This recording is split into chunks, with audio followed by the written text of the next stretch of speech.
Saya bukan muda lagi dan saya pernah menikah. Jika kalian tahu pernikahan saya, nggak sewajarnya. Saya tahu saya menikah sah dan urusan yang lainnya saya tidak tahu. Mendengarkan dia berbicara seperti ini sebenarnya kilas balik pada pribadi saya. Saya pernah ada di posisi dia, jatuh sejatuh-jatuhnya. Tapi saya tidak pernah berpikir untuk mengakhiri hidup saya. Karena hidup ini terlalu indah untuk saya sia-siakan. Ya, saya bisa mengakhiri hidup ini, tapi bagaimana dengan keluarga saya? Apa saya nggak kasihan juga? Karena saya pernah mengalami sesuatu yang sangat parah sekali ya. Yang badai itu tidak mudah untuk saya lalui. Tapi saya mampu melaluinya. Karena itu saya sangat protektif sekali dengan anak-anak saya. Karena saya tidak ingin anak-anak saya mengalami hal yang sama. Jadi kenapa saya overprotective? Saya tahu saya overprotective pada Koko, pada Meme ya. Untuk Silo kan masih kecil, jadi saya tidak begitu overprotective pada Silo. Pada Koko Thomas, saya selalu mengatakan bahwa karena anak saya yang cowok ini sangat mudah sekali terpengaruh oleh orang lain. Karena itu saya selalu menjadi bumper dia yang pertama. Dan anak saya yang nomor 2, Meme, dia juga punya mental yang sangat sangat keras sekali karena saya mendidik mereka dengan keras. Saat ada laki-laki yang mencintainya, menyukainya, setelah anak saya suka ditinggalin, anak saya kecewa, pasti kecewa. Anak-anak saya kecewa. Tapi anak saya mengatakan bahwa nggak apa-apa mama, saya yang ditinggalin daripada saya meninggalkan. Jadi anak-anak saya punya prinsip yang sangat besar sekali. Jadi anak-anak saya merasa bahwa nggak apa-apa, yang penting bukan saya menyakiti. Kalau saya yang disakiti, saya nggak apa-apa. Begitu juga dengan Koko Thomas. Jadi saya selalu menanamkan dalam hal ini, anak-anak saya sudah cukup dewasa untuk bercinta. Cuman bebas dan terbatas. Bebas tapi terbatas. Bebas dalam segala hal, terbatas dalam beberapa hal. Jadi saya memang mengizinkan laki-laki tersebut meninggalkan anak saya dan memiliki pasangan baru. Anak saya nangis pasti sehari. Setelah itu dia bilang, iya, apa yang mama sampaikan itu memang benar. Ada orang yang hadir hanya sesaat, hanya mengisi ruang jenuhmu dan mereka pergi. Jadi anak saya masa-masa bercinta. Apakah setelah, saya selalu bilang sama anak saya, Tuhan izinkan barangmu diambil, Tuhan izinkan orang yang kamu cintai diambil, karena Tuhan sedang sediakan yang baru, sedang sediakan sesuatu yang lebih baik lagi. Dan akhirnya anak saya memiliki waktu, ruang, dan longgar lebih banyak bersama keluarga. Jadi saya selalu mengatakan pada anak-anak saya, cintailah, sayangilah dirimu sendiri sebelum orang itu. Yang penting satu hal, kamu tidak merugikan orang lain. Kamu tidak menipu dia.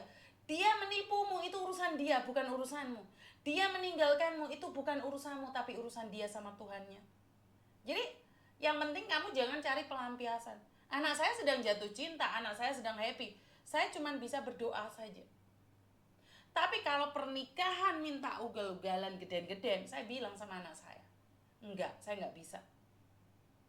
Jadi saya nggak bisa. Memang saya ngomong sama anak-anak saya, kalau ada laki-laki yang mencintai anak saya, ataupun ada perempuan yang mencintai anak saya selalu katakan, hari ini mereka masih anak saya. Tapi kalau sudah menikah, saya tidak akan ikut campur. Saya tidak akan ikut campur. Dan jangan play victim. Saya melarang anak-anak saya play victim. Karena mama mendidikmu keras, karena mama tahu di luar sana itu tidak semanis yang mereka katakan. Enak aja nikah, setelah nikah mau ngapain? Hei, jangan coba-coba untuk datang cari saya. Saya sudah katakan itu sama anak-anak saya.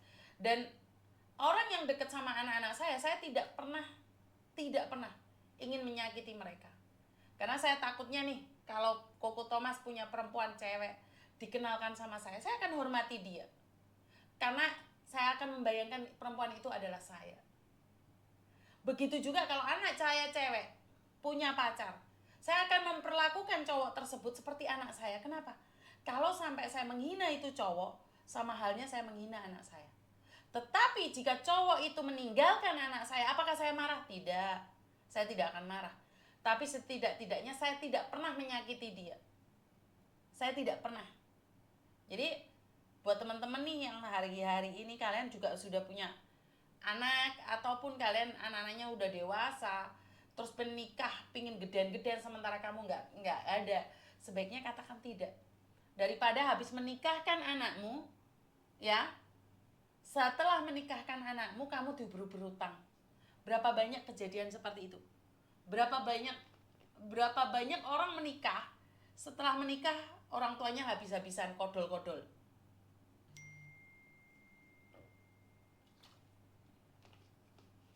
Jadi seperti itu ya. Saya setiap hari ceramah nih. Saya tuh nggak nyeramain orang lain. Saya bisa katakan saya menceramain anak-anak saya sendiri. Saat jatuh cinta, tai kucing rasa coklat. Itu yang saya sampaikan pada anak-anak saya. Giliran putus, semuanya kejelekannya diingat.